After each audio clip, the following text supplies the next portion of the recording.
Romanos capítulo 12, y vamos a leer los versículos 1 y 2. Por consiguiente, hermanos, os ruego por las misericordias de Dios que presentéis vuestros cuerpos como sacrificio vivo y santo, aceptable a Dios, que es vuestro culto racional. Y no os adaptéis a este mundo, sino transformaos mediante la renovación de vuestra mente, para que verifiquéis cuál es la voluntad de Dios, lo que es bueno, aceptable y perfecto.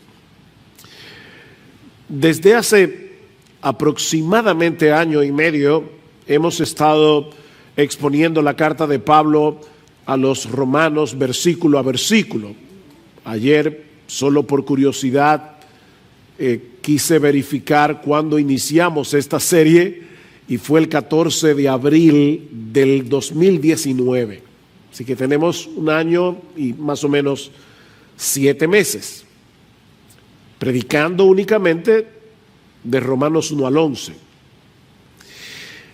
Pero en la mañana de hoy hemos llegado a lo que podríamos llamar la bisagra de la carta, porque hay un giro aquí desde la parte doctrinal a la parte práctica. En los primeros 11 capítulos, Pablo ha venido explicando con todo lujo de detalles en qué consiste el Evangelio, las buenas nuevas de salvación en Cristo para todo aquel que cree. Pablo introduce su carta mostrándonos a partir del capítulo 1, versículo 18, hasta el capítulo 3, versículo 20, cuál es la condición espiritual de toda la raza humana que hizo necesaria esa monumental, sorprendente, extraordinaria obra de salvación que Dios llevó a cabo por medio de la persona y la obra de nuestro Señor Jesucristo. Y actuando como una especie de fiscal general de la humanidad, Pablo va presentando su caso, argumento tras argumento, hasta llevarnos a su conclusión en el capítulo 3, versículo 10, donde él dice que en el mundo entero, no hay justo ni aún uno, no hay quien entienda, no hay quien busque a Dios. Todos se desviaron, a una se hicieron inútiles, no hay quien haga lo bueno, ni siquiera uno. Y ese es el argumento de Pablo citando el Antiguo Testamento. O sea, que es Dios el que da ese veredicto. Somos pecadores rebeldes, merecemos la condenación de Dios por causa de nuestros pecados. Pero mis hermanos y amigos que están aquí en esta mañana, es sobre ese fondo negro de nuestra condición espiritual que el diamante del Evangelio brilla en todo su esplendor. La buena noticia que el Evangelio anuncia es que Dios no nos dejó en esa condición de miseria, en esa condición de condenación, sino que proveyó a través de Cristo un Salvador que nos libra del pecado y que nos libra de todas las consecuencias del pecado.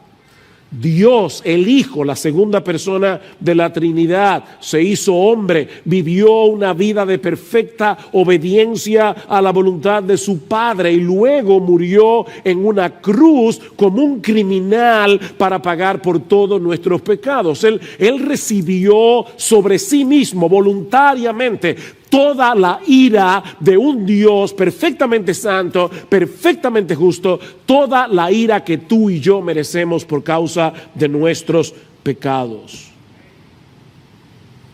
Eso fue lo que vimos desde la mitad del capítulo 3 hasta el capítulo 5 de la carta. Cristo unió nuestras vidas con la suya por medio de la fe.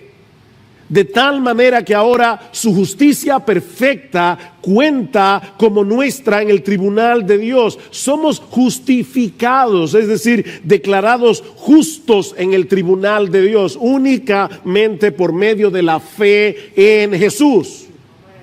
De ahí lo que dice Pablo en Romanos capítulo 5, versículo 1. Por tanto, habiendo sido justificados por la fe, tenemos paz para con Dios por medio de nuestro Señor Jesucristo. No tenemos controversias con Dios. Podemos morirnos tranquilos.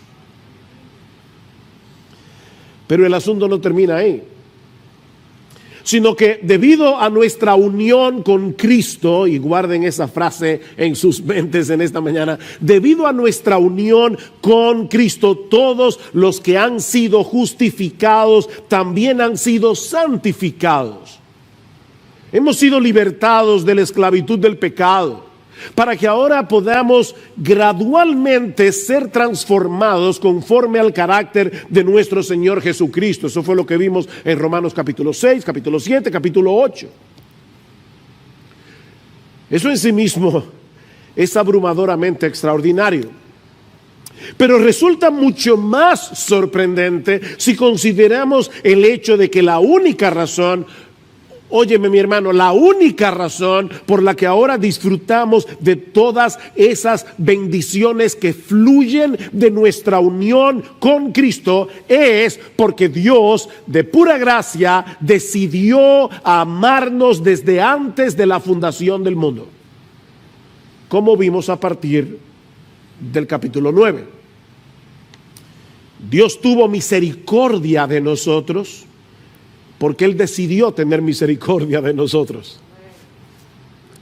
No había nada, ni en ti ni en mí, que nos hiciera atractivos a los ojos de Dios. Romanos 9:16, Romanos 9:18, Dios tuvo misericordia porque Dios tuvo misericordia. Porque Él decidió amarnos. Es por eso que Pablo concluye esta sección de la carta reaccionando en adoración al contemplar ese despliegue de la sabiduría de Dios. ¿Cómo solo Dios puede concebir un plan de salvación a través del cual Él perdona a pecadores culpables y aún así mantiene intacta su justicia? Y eso es lo que lleva a Pablo a decir en el capítulo 11, versículo 33, oh profundidad de las riquezas y de la sabiduría y del conocimiento de Dios, cuán insondables son sus juicios, inescrutables sus caminos. Pues ¿quién ha conocido la mente del Señor? ¿O quién llegó a ser su consejero? ¿O quién le ha dado a Él primero para que se le tenga que recompensar? Porque de Él y por Él y para Él son todas las cosas. A Él sea la gloria por siempre. Amén. Y lo que vamos a ver ahora, a partir del capítulo 12 y hasta el final de la epístola, son las aplicaciones que se derivan de todo lo que Dios ha hecho a nuestro favor. Solo por gracia, solo por Cristo, solo por medio de la fe. Y hay al menos dos enseñanzas que podemos extraer de estos dos versículos de Romanos 12 con el que Pablo introduce esta última sección de la carta. La primera es que la vida cristiana práctica, porque recuerden, ahora vamos a ver las aplicaciones. La vida cristiana práctica se construye sobre el Evangelio. O si quieren ponerlo en las palabras de Pablo, la vida cristiana se construye sobre las misericordias de Dios. Vean una vez más el versículo 1. Por consiguiente, o como dice la Reina Valera del 60, así que, hermanos, os ruego por las misericordias de Dios que presentéis vuestros cuerpos como sacrificio vivo y santo, aceptable a Dios, que es vuestro culto racional. Esta exhortación no aparece en un vacío, ni todas las que vamos a ver a partir de ahora en la serie de Romanos, no son exhortaciones que aparecen en un vacío. Están relacionadas con todo lo que Pablo ha venido hablando del Evangelio en los primeros 11 capítulos de la carta. Primero el Evangelio, luego las exhortaciones. Y en este caso, mis hermanos, el orden de los factores sí altera el producto. Sí altera el producto. No podemos comenzar exhortando a las personas a que se comporten de cierta manera sin antes decirles lo que Dios ha hecho a nuestro favor en Cristo para hacer posible ese cambio radical en nuestras vidas. Primero el Evangelio, luego las exhortaciones. Mis hermanos, ese es el problema de los moralistas. Nosotros somos cristianos, no moralizadores. El problema de los moralistas es que sus exhortaciones a una vida buena no tienen ninguna base que la sustente. Los moralistas ponen el caballo detrás de la carreta, cuando debería ser delante, ¿verdad? Para que mueva la carreta. Los moralistas ponen el caballo detrás. De hecho, es interesante notar que en los primeros 11 capítulos de Romanos, los cuales suman en total 315 versículos, cuéntalos si quieres, 315 versículos, allí solo aparecen 6 exhortaciones o mandatos. 6 mandamientos en 315 versículos. Pero a partir del capítulo 12 encontramos una exhortación tras otra sobre cómo vivir a la altura de nuestra nueva identidad en Cristo. De hecho, solo en el capítulo 12 hay 20 exhortaciones, más del triple que en los 11 capítulos anteriores. Otra manera de decir esto, y por favor no se preocupen, van a entenderlo porque al principio puede sonar un poco extraño, pero otra manera de decir esto es que en la gramática del Evangelio los indicativos vienen primero y los imperativos después. Si tú quieres hablar en el lenguaje de Dios, apréndete esta regla de la gramática celestial. Los indicativos primero y los imperativos después. Ahora, yo sé que hay muchos aquí que salieron del colegio hace ya unos cuantos años. Así que déjenme explicar a qué yo me refiero. En la gramática española se usa el verbo en modo indicativo para señalar un hecho. Por ejemplo, Juan tiró la pelota. El verbo está ahí en modo indicativo. Estoy relatando algo que sucedió. ¿Qué fue lo que sucedió? Que Juan tiró la pelota. Ahora, si yo digo, niños, escuchen, si yo digo, Juan, tira la pelota, ¿cuál es la diferencia? Que ahora yo no estoy relatando un hecho, estoy dando una orden, estoy dando un mandato. En ese caso, el verbo está en modo imperativo. Bueno, lo que estamos diciendo, mis amados hermanos, es que en el Evangelio los hechos de nuestra redención en Cristo vienen primero. Los imperativos, exhortaciones, mandatos que se derivan de esos hechos vienen después. Esa es la gramática de Dios. El Evangelio contiene exhortaciones, de hecho lo vemos en nuestro propio texto de hoy en la mañana, pero como bien señala el teólogo escocés Sinclair Ferguson, estas exhortaciones se encuentran enraizadas en el rico suelo de la gracia.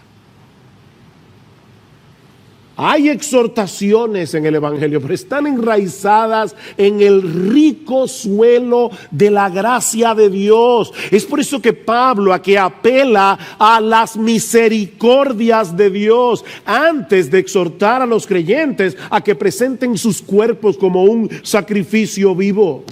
Y noten, mis hermanos, que Pablo menciona aquí las misericordias de Dios. Él pudo haber dicho, os ruego por la misericordia de Dios, pero no fue lo que dijo. Él dijo, os ruego por las misericordias de Dios, en plural. Mis hermanos, el diamante del Evangelio tiene tantas facetas que podemos pasarnos el resto de nuestras vidas meditando en todas las maneras en que Dios nos ha mostrado y nos sigue mostrando su misericordia. Nuevas son cada mañana. ¿Saben que los diamantes dependen de su precio por los cortes que tienen? Bueno, el Evangelio tiene muchos cortes. Es un diamante multifacético. Este es un tema que nunca se agota.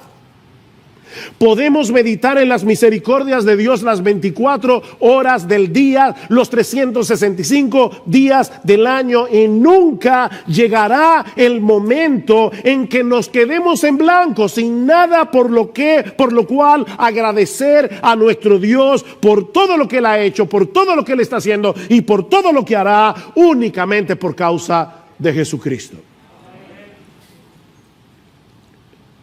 Mira, mi hermano, esas misericordias comenzaron antes de que tú nacieras.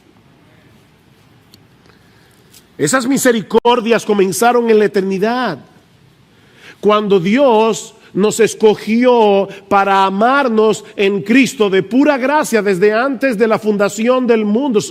Miren, solo meditar en eso es suficiente para pasar el resto de nuestras vidas glorificando a Dios y dándole gracias. Él te amó, te escogió por nombre, con nombre y apellido, para que tú seas de Él. Sobre todo, tomando en cuenta el hecho de que Dios conocía de antemano lo corrupto que sería nuestro corazón. Dios sabía de antemano, cuando nos escogió, que nosotros no lo íbamos a escoger a Él naturalmente. Y sabía de antemano el precio que Él iba a tener que pagar para rescatarnos de esa condición y reconciliarnos con Él. La vida de su precioso Hijo. Mis hermanos, en la misma medida en que nosotros entendemos la magnitud de nuestros pecados, así como la gloria y majestad de aquel que estuvo dispuesto a hacerse hombre y sustituirnos en la cruz para pagar nuestra deuda con la justicia de Dios, en la misma medida en que nosotros entendemos eso, estaremos preparados para darle a nuestro Dios la gloria que Él merece. Esa es la meta final de nuestra salvación. La gloria de Dios.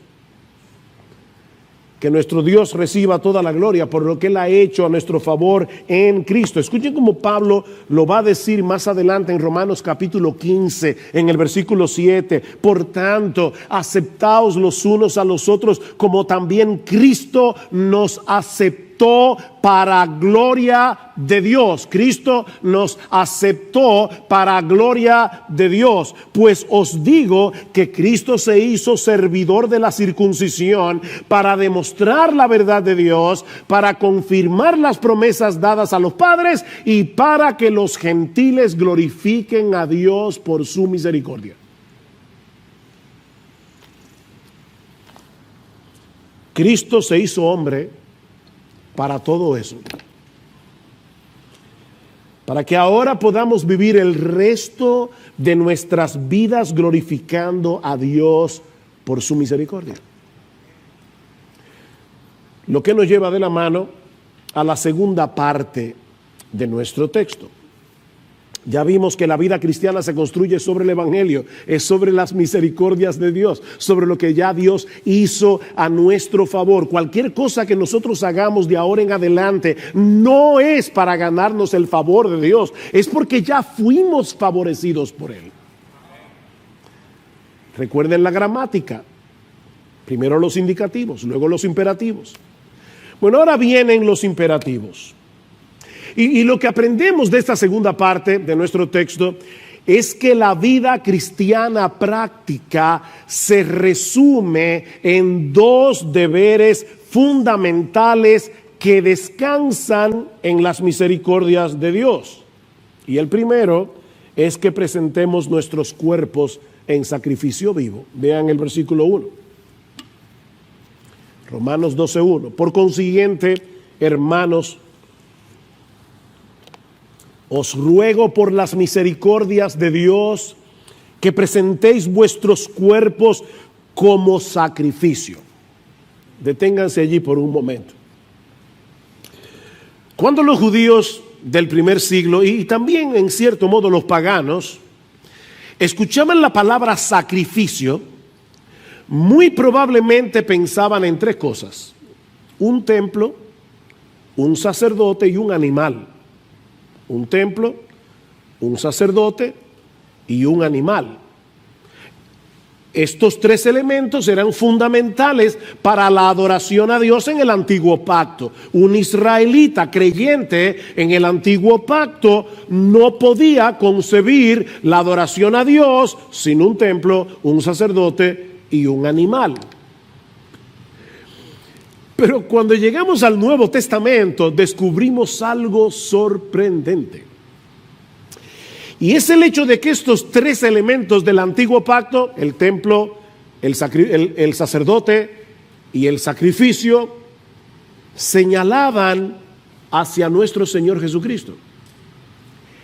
Él es el templo final de Dios. Ustedes recuerdan en Juan capítulo 2 cuando Cristo le dice a los judíos: destruid este templo y en 3 días yo lo levantaré. Y ellos decían: ¿cómo es posible que este templo, el que Herodes estaba reconstruyendo, ha durado 40 años en su reconstrucción y tú lo vas a levantar en 3 días? Pero dice Juan 2:21, pero él hablaba del templo de su cuerpo.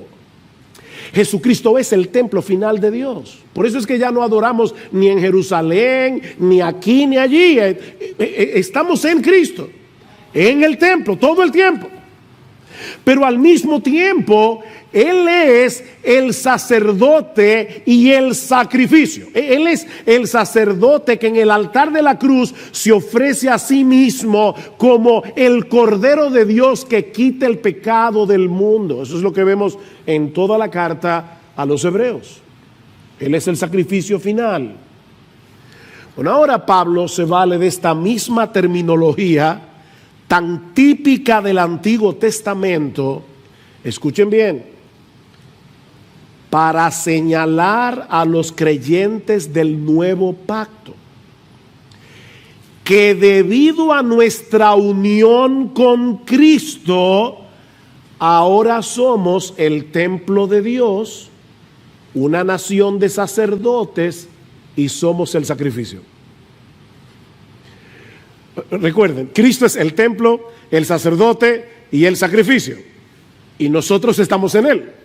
Así que por causa de nuestra unión con Cristo, nosotros somos el templo, nosotros somos los sacerdotes y nosotros somos el sacrificio. Vean lo que dice en Primera de Pedro capítulo 2 versículo 4 al 5, y ese texto es importante porque usa palabras muy similares a las de Romanos 12:1. Dice Pedro: viniendo a Él como una piedra viva, desechada por los hombres, pero escogida y preciosa delante de Dios, también vosotros como piedras vivas, sed edificados como casa espiritual, el templo, para un sacerdocio santo, para ofrecer sacrificios espirituales aceptables a Dios por medio de Jesucristo. ¿Ven? Somos el templo, los sacerdotes y el sacrificio. Solo que ahora ese sacrificio no tiene nada que ver con el perdón de los pecados, sino con nuestra consagración, con nuestra entrega total a Dios por lo que Él ya hizo en Cristo para perdonar nuestros pecados. Nosotros no hacemos sacrificios para el perdón de los pecados. Eso lo hizo Jesús. Por eso es que Pedro dice que nuestros sacrificios espirituales son aceptables a Dios por medio de Jesucristo. De manera que el sacrificio del que Pablo está hablando en Romanos capítulo 12, versículo 1, mis amados hermanos, es la entrega de todo nuestro ser como una manifestación de nuestra gratitud hacia Dios por todas sus misericordias. En vez de traer un animal para ser sacrificado como hacían los israelitas en el Antiguo Testamento, nosotros somos el sacrificio. Ese es el culto, dice Pablo al final del versículo 1, que ahora rendimos a Dios, la presentación de nuestros cuerpos como un sacrificio vivo. Hay una obsesión ahora con el cuerpo. Y eso no es nuevo, los griegos tenían esa misma obsesión. Una obsesión, los gimnasios son el nuevo templo de hoy, donde las personas van a adorar. Y yo no digo que todo el que vaya a un gimnasio va por eso. Yo estoy diciendo simplemente que hay personas que usan los gimnasios como un templo de adoración a su propio cuerpo. Hay una obsesión con el cuerpo. Y lo que Pablo está diciendo es, sí, toma ese cuerpo y sacrifícaselo a Dios. Esa debe ser tu obsesión. No las libras. El sacrificio, la consagración. Mis hermanos, la verdadera adoración en el nuevo pacto no consiste en algo que hacemos en un lugar determinado, en un día de la semana. Es la entrega total de todo nuestro ser con la determinación de hacer todo lo que hacemos para la gloria de Dios. Adorar a Dios no es algo místico. Estoy aquí.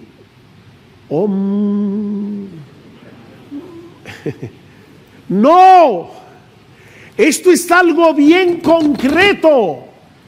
Entrega tu cuerpo es convertir en un acto de adoración todo lo que hacemos con este cuerpo. ¿Ven por qué yo les decía y oraba para que el Señor nos ayudara a tener un entendimiento más amplio de lo que significa ser cristiano?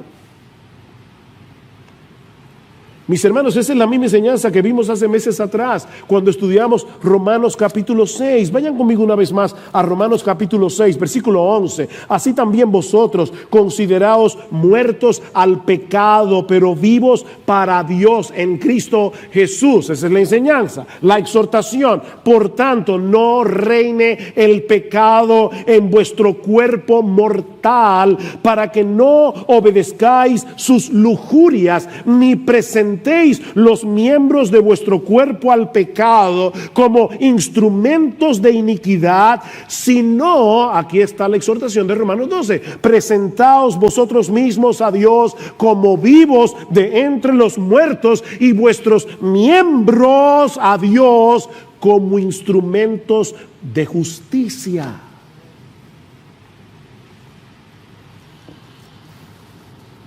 Dice John Piper, lo que esto significa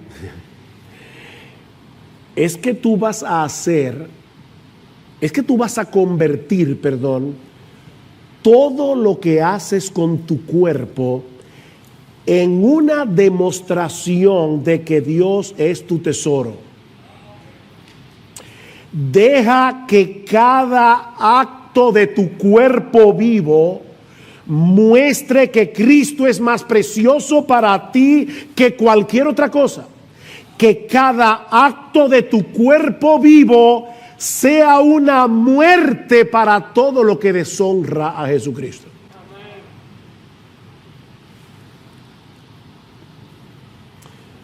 La razón por la que Pablo nos exhorta a presentar nuestros cuerpos, los evangélicos hablamos mucho de entregar el alma. Vamos a salvar almas. No, vamos a salvar gente que tienen cuerpo y tienen alma. Y cuando Cristo salva, salva el cuerpo y el alma. No una sola cosa.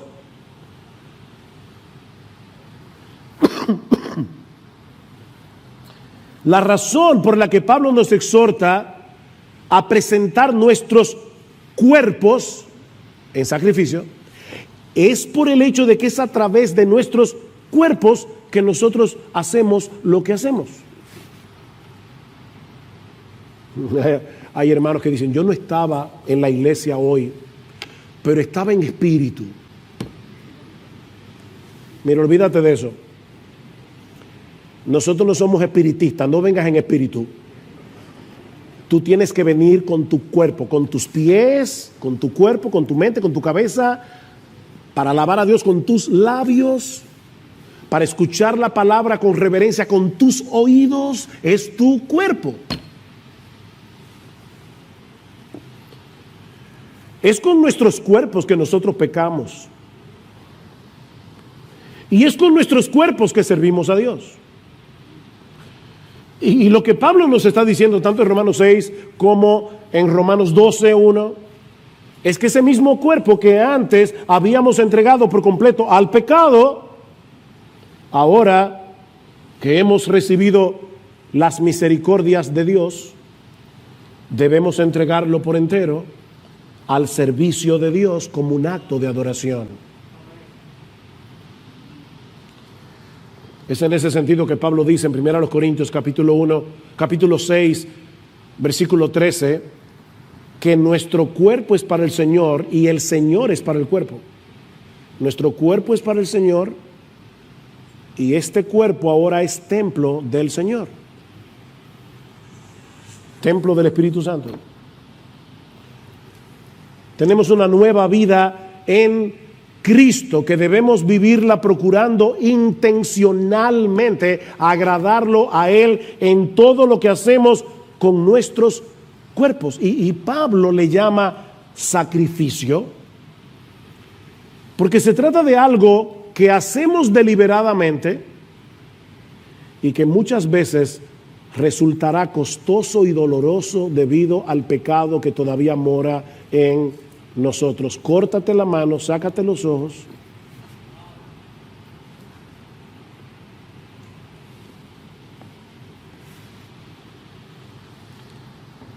Y miren, mis hermanos, contrario a lo que mucha gente piensa, esta no es una entrega que se hace una sola vez. Ciertamente, todos nosotros nos entregamos a Dios en el momento de nuestra conversión. Pero constantemente debemos recordar que nuestros cuerpos no nos pertenecen. Por eso es que el Señor nos dice en Lucas, niégate a ti mismo, toma tu cruz cada día y sígueme. ¿Por qué cada día? O porque todos los días yo trato de bajar mi cuerpo de esa cruz. Constantemente debemos recordar que este cuerpo es el instrumento con el que ahora adoramos a Dios, procurando su gloria en todo lo que hacemos, ya sea que estemos aquí congregados como iglesia o en nuestros lugares de trabajo o compartiendo con nuestra familia en casa o en nuestro tiempo de ocio. Debemos actuar como lo que somos. ¿Y qué es lo que somos? Adoradores del único Dios vivo y verdadero.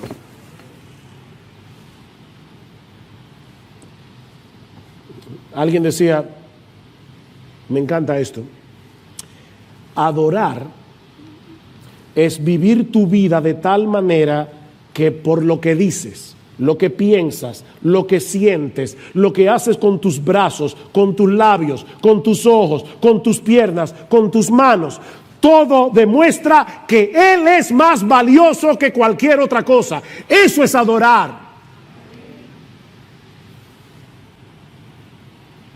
Y en ese sentido yo pienso, mis hermanos, que debemos tener cuidado al decir que nosotros venimos a la iglesia a adorar a Dios. Ahora, no me malentiendan. Nosotros venimos a la iglesia a adorar a Dios. Eso es verdad. Pero yo creo que sería más preciso decir que nosotros venimos a la iglesia a continuar adorando.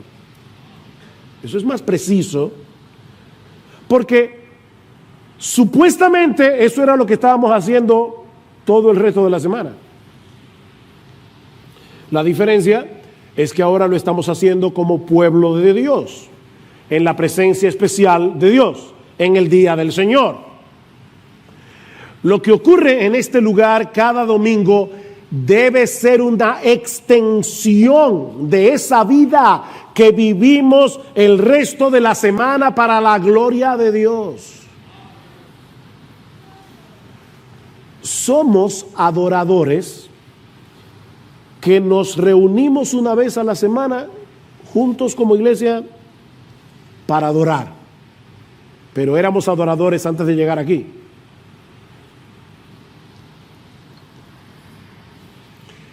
Y esa es una idea que se repite una y otra vez en el Nuevo Testamento. Por solo citar algunos textos en Filipenses capítulo 3. ¿Recuerdan que leyó Marcos? Nosotros somos la verdadera circuncisión, los que en espíritu adoramos a Dios y nos gloriamos en Cristo Jesús. ¿Cuándo es eso? Cuando estamos aquí en la iglesia, los 7 días de la semana. 1 Corintios 6. ¿O no sabéis que vuestro cuerpo es templo del Espíritu Santo, que está en vosotros, el cual tenéis de Dios, y que no sois vuestros? Somos templo 24/7, el creyente. Pues por precio habéis sido comprados. Por tanto, glorificad a Dios en vuestro cuerpo y en vuestro espíritu, los cuales son de Dios.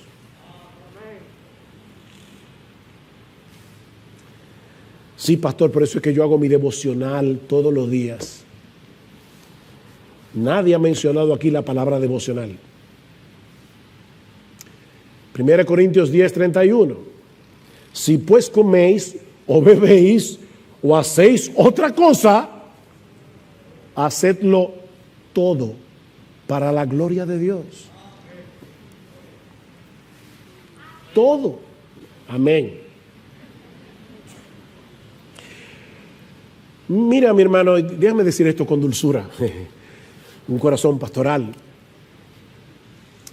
De nada sirve venir a la iglesia y cantar himnos con toda emoción y cerrar los ojos y levantar las manos. Y ustedes saben que yo ni estoy en contra de cantar con emoción, todo lo contrario, ni de cerrar los ojos, yo lo hago todo el tiempo, o levantar las manos. Pero mira, mi hermano, mi hermana, de nada sirve hacer todo eso para luego vivir el resto de la semana haciendo tu voluntad y buscando tu propia gloria.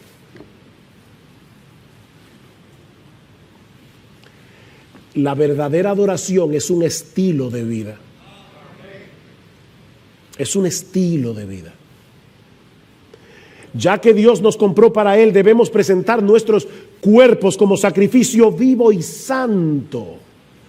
Es decir, lo contrario a lo que hacíamos cuando éramos inconversos, que usábamos los miembros de nuestros cuerpos para pecar contra Dios, para vivir de espaldas a Dios. Ese sacrificio, dice Pablo, es aceptable a Dios. Y eso parece que está de más. Pero Pablo quiere enfatizar el hecho de que nuestra meta en la vida ha sido reorientada. ¿Tú viste eso? Nuestra meta en la vida en el momento de la conversión fue reorientada radicalmente. En vez de procurar agradar a los demás, en vez de procurar agradarte a ti mismo, nuestra meta es agradar a Dios. Y todo lo que hagáis, sea de palabra o de hecho, hacedlo todo en el nombre del Señor Jesús, dando gracias a Dios Padre por medio de Él. Si lo que vas a hacer, tú no puedes hacerlo en el nombre de Jesús, ni dándole gracias a Dios por eso que tú vas a hacer, no lo hagas. No lo hagas.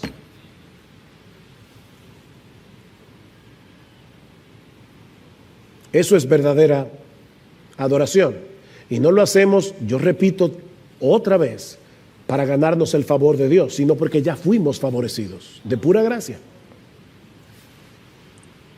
Por eso es que Pablo dice al final del versículo 1 que eso es nuestro culto, la palabra es latría. Idolatría es adorar un ídolo.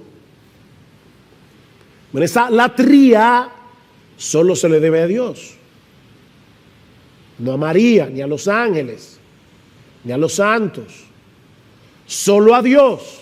Y Pablo dice, esa es nuestra latría, nuestro culto lógicos, dice el griego, de donde viene nuestra palabra lógico.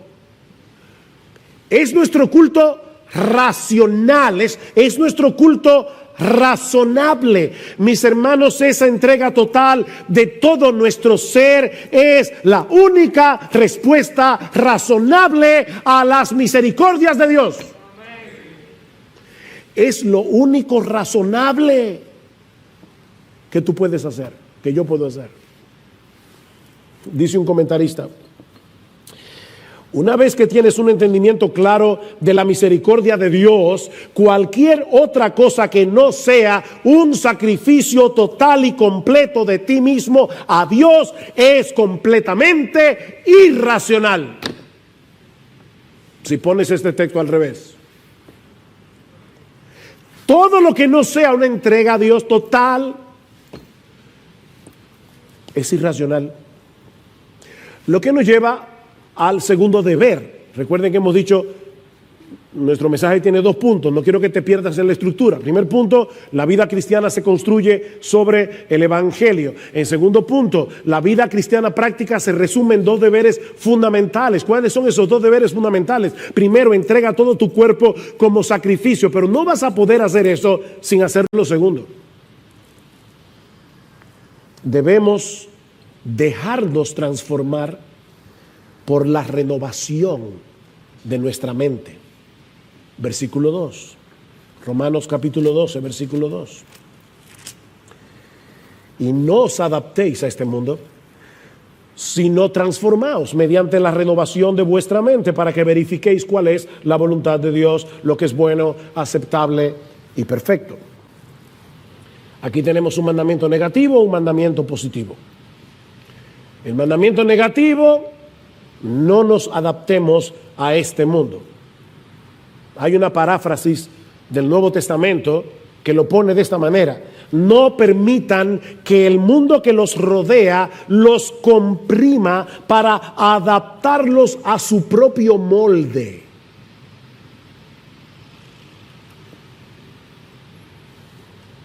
Este mundo tiene un sistema de valores y de prioridades totalmente contrarios a Dios, y no es un mundo pasivo.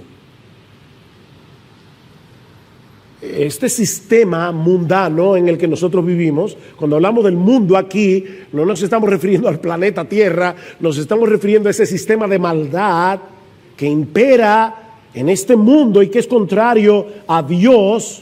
Ese sistema, mis hermanos, trata por todos los medios de imponerse sobre nosotros. Frecuentemente de una manera sutil, no es tan claro a veces. De hecho, la mayoría de las veces no es tan claro. En una manera sutil, insistente, constante, prolongada.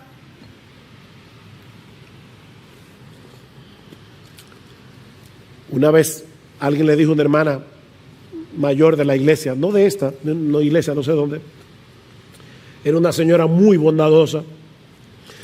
Y alguien le dijo, usted es tan bondadosa y siempre trata de encontrarle el lado bueno a los demás, que hasta al diablo usted le encontraría algo bueno. Y dice ella, sí, su perseverancia. El diablo no se cansa. Él trata y trata y trata y trata y trata y trata de amoldarte a este mundo. Este sistema desprecia lo que verdaderamente tiene valor, la gloria y hermosura de nuestro gran Dios y Salvador Jesucristo, y al mismo tiempo exalta y valora aquello que es pasajero e intrascendente. Lo fútil. Un filósofo árabe, Khalil Gibran, escribió una historia acerca de dos ladrones que idearon la manera más eficaz para poder robarle al pueblo. Vamos a salir de noche y vamos a cambiarle el precio a todas las cosas. Lo que vale mucho le vamos a poner el precio menor, y lo que vale más menos le vamos a poner el precio mayor. Y dice Gibran, desde aquella época el mundo está confundido.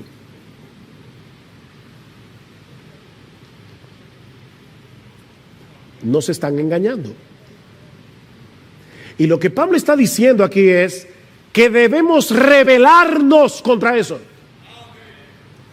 Rebélate contra ese sistema.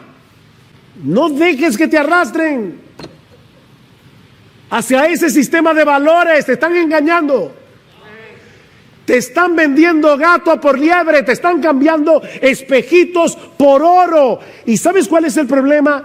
Que todos nosotros nacemos ya con ese software instalado, una mentalidad equivocada.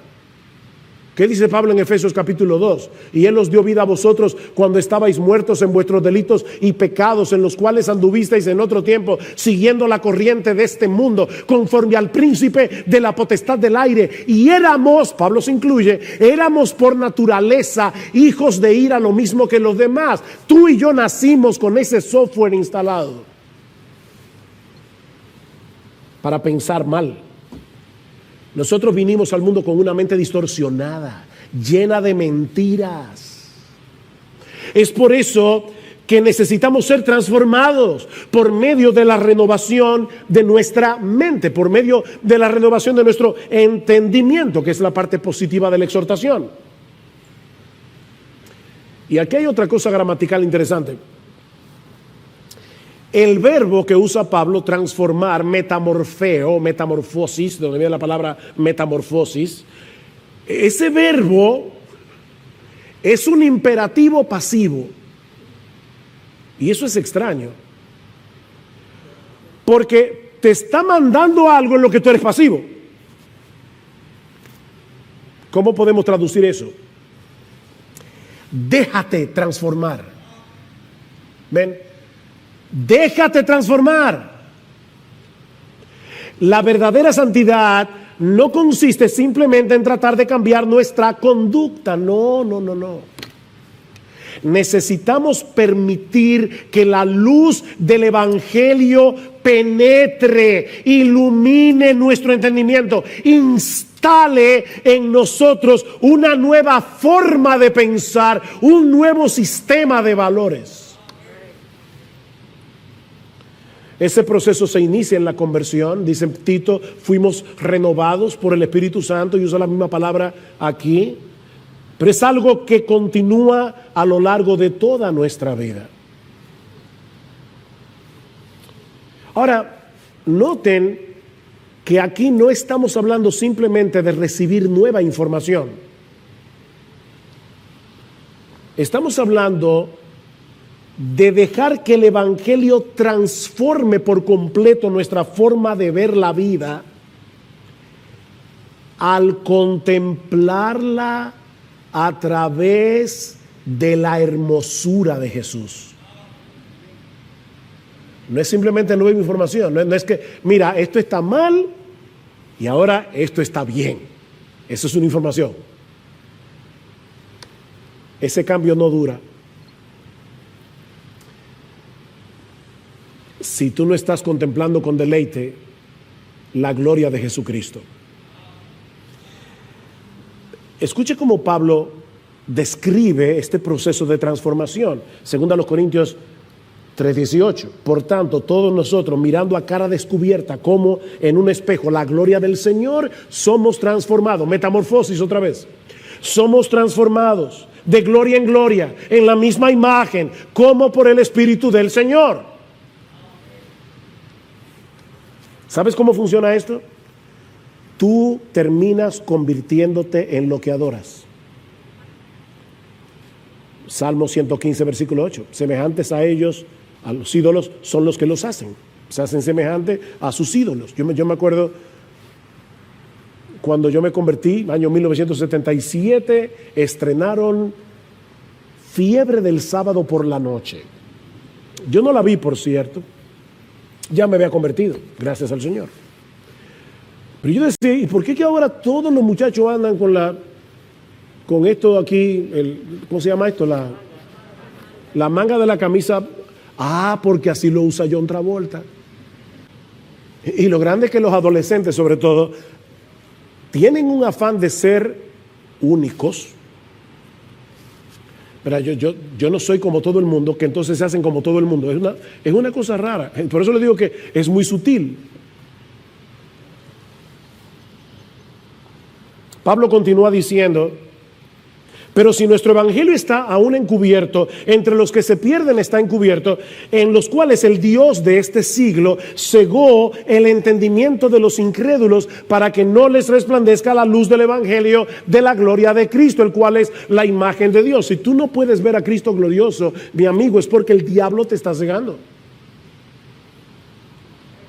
Porque no nos predicamos a nosotros mismos, dice Pablo, sino a Jesucristo como Señor y a nosotros como vuestros siervos por amor a Jesús. Pablo, ¿y por qué tú predicas si acabas de decir que el pecador está ciego? Yo predico porque Dios, que mandó que de las tinieblas resplandeciese la luz, es el que resplandeció en nuestros corazones para iluminación del conocimiento de la gloria de Dios en la faz de Jesucristo. ¿Ves? Lo que Pablo nos enseña en este pasaje es que el mismo proceso que Dios usó en nuestra conversión, abrir nuestros ojos a través de la predicación para que veamos nuestro pecado y para que veamos a Jesucristo como el todo suficiente Salvador, digno de toda gloria, digno de toda admiración. Ese proceso es el que Dios usa en nuestra santificación. El mismo proceso que usó en la conversión es el que usa en la santificación. Viendo su gloria somos transformados de gloria en gloria. Sinclair Ferguson, otra vez, lo explica de esta manera: en la medida en que la grandeza del evangelio comienza a llenar y a expandir nuestras mentes, mientras llegamos a conocer al Hijo de Dios a través de la palabra de Dios y por el Espíritu de Dios, un proceso de cambio toma lugar en nuestros pensamientos, en nuestros sentimientos, en nuestros deseos y en nuestro vivir. La palabra de Dios y el Espíritu de Dios obran juntos, transformándonos activa y poderosamente.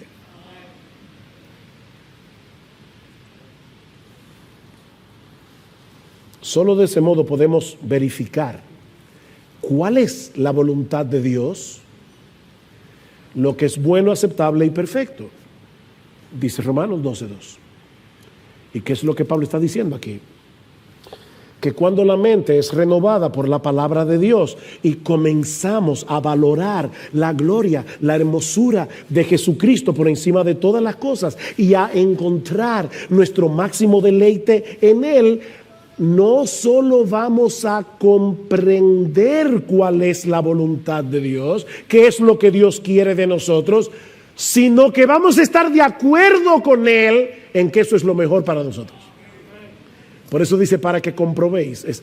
No es simplemente para que sepáis cuál es la voluntad de Dios. No es que ahora yo veo, ok, esta es la voluntad de Dios y eso es lo que me conviene. Eso es lo que me conviene. Porque Dios es misericordioso. Él no va a querer para mí nada malo. ¿Ven cómo volvemos a la exhortación del versículo 1? Vamos a querer consagrarnos por entero a Dios porque entenderemos que la verdadera satisfacción y la verdadera felicidad solo se encuentra en nuestra comunión con Él por medio de Cristo, transitando en la senda de su santa y perfecta voluntad. Los mandamientos del Señor son rectos y por eso alegran el corazón.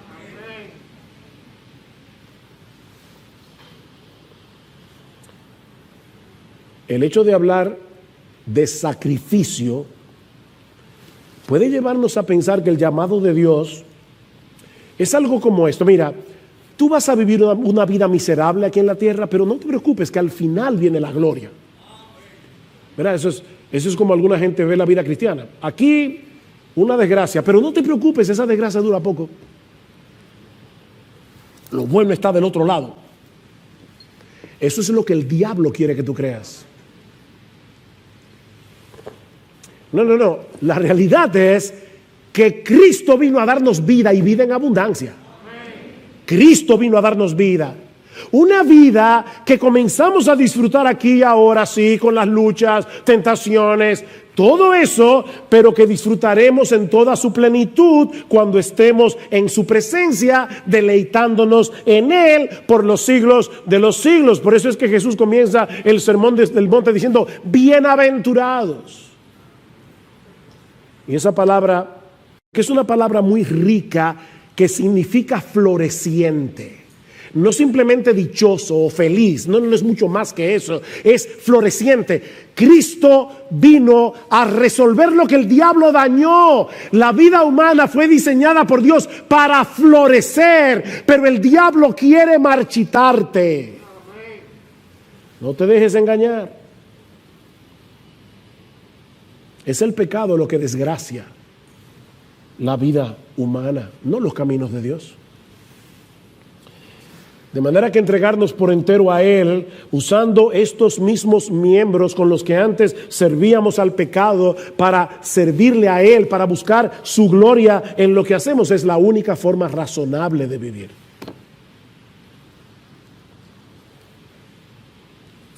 Y a la luz de esa realidad, déjame hacerte una pregunta. Leímos Filipenses 3, donde Pablo dice, yo lo tengo todo todavía por basura. Pablo escribió ese libro unos 30 años después de su conversión. Y él está diciendo, cuando yo vi la gloria de Jesús camino a Damasco, todo lo demás para mí se convirtió en basura. ¿Y saben qué? 30 años después lo sigo considerando basura por el incomparable valor de conocer a Cristo.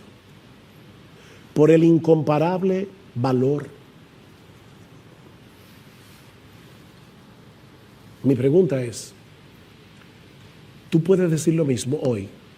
Yo no sé qué tiempo tú tienes de convertido, pero tú puedes decir hoy, cuando yo miro al mundo y veo a Cristo, yo veo eso como basura. Lo tengo todavía como basura. Mi hermano, ¿cómo está tu vida espiritual? De verdad, en serio, hoy, ¿cómo está tu vida espiritual? Mi esposa me dijo ayer o antes de ayer, no me acuerdo, que debemos tener cuidado para no vivir de glorias pasadas. Y yo le dije, uy, qué bueno está eso. Lo voy a decir en el mensaje. Porque hay hermanos aquí que tienen ya bastante tiempo en el Señor. Y pueden estar viviendo de gloria pasada. ¿Tú te acuerdas cuando salimos a evangelizar y visitar los hospitales? Sí, pero eso ya pasó. Yo estoy hablando de ahora. No vivas de glorias pasadas. Eso ya pasó. Es como está tu vida espiritual hoy. Ahora. ¿Qué tan intencionalmente tú estás viviendo hoy, procurando la gloria de Dios en todo lo que haces, procurando que Él sea reconocido como hermoso, como digno de obediencia, como digno de adoración? Mira, mi hermano, mi hermana, si tú has decaído espiritualmente, te has enfriado en tu fe, es porque has olvidado las misericordias de Dios y porque has perdido de vista la hermosura de Jesús. Es tan sencillo como eso. La gloria de Jesús está eclipsada. ¿Saben lo que es un eclipse, verdad? Que aquí está el sol, la luna se interpone, ya no veo el sol, ya no veo la luz como la veía antes, el mundo como que pierde su color, se vuelve mustio, gris. ¿Es así como tú ves la vida cristiana ahora? Jesús está eclipsado porque otras cosas se están interponiendo entre tú y Él. Pero mi hermano, tú no tienes que seguir viviendo en esa mediocridad espiritual. Vuelve a meditar en las misericordias de Dios para contigo. Vuelve a meditar en las misericordias de Dios, en las pasadas, en las presentes. Recuerda, nuevas son cada mañana. Hace mucho leí la historia de un individuo que va manejando su carro y cuando llega a la vía del tren, de repente el carro se le apaga. En medio de la vía. Él tranquilamente no ve ningún tren a la vista, comienza a tratar de desabrocharse el cinturón de seguridad para prender el vehículo, pero el cinturón está trabado. Y de repente él ve a lo lejos un tren que se acerca. Y ahora él está latiendo a 1000 por hora, tratando de quitarse el cinturón, pero el cinturón sigue trabado. Y el tren se acerca. Y cuando ya el tren está a punto de arrollarlo, él siente que algo lo golpea por detrás y él mira por el retrovisor y se da cuenta que es alguien en un camión que decide meterse en la vía para sacarlo a él y el tren se lo lleva de encuentro. Y ahí se le destraba el cinturón de seguridad. El individuo sale del coche, del carro, mira el camión destrozado y al hombre seguramente muerto. Y él no sabe cómo agradecer. Y otro niño, las misericordias de Dios. Oh, mi hermano, medita en la misericordia de Dios y sumérgete en su palabra. No hay otro remedio. Sumérgete en las Escrituras para que puedas volver a contemplar la gloria de tu Salvador. Porque recuerda que es contemplando su gloria que somos transformados de gloria en gloria en la misma imagen. Como por el Espíritu del Señor. No hay atajos aquí. Cómete este libro. Cómete este libro, pero no buscando más información, sino buscando a Jesús en este libro.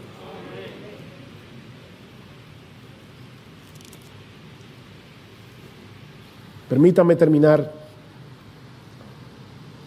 con esta bendición pastoral que se encuentra en Hebreos 13, porque ese es mi deseo para ustedes y para mí.